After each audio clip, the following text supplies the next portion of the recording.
yaşıl yaşıl eldimi. Yarpaqlar ilkbaharın salamına geldi mi? Seyrele bu öpkəni, doğrudan gözəldimi.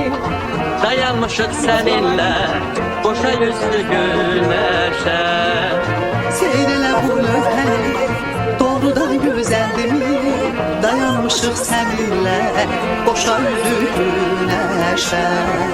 Belə ola həmişə, belə ola həmişə, belə ola həmişə, belə ola həmişə.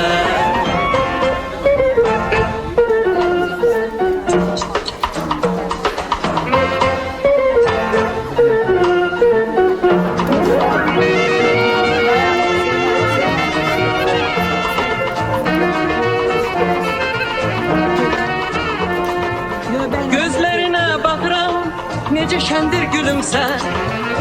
Onlardan yok qüssədən, intizardan bir əsər. Sen gülmesen bir can, yürek biter can eser. Yoksa günün alovu dolupdur bu gülüşe.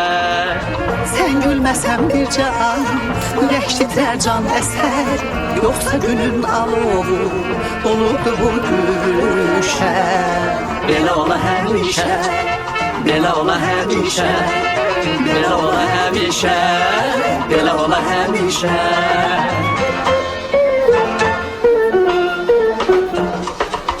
Zengi. Yığılın bura.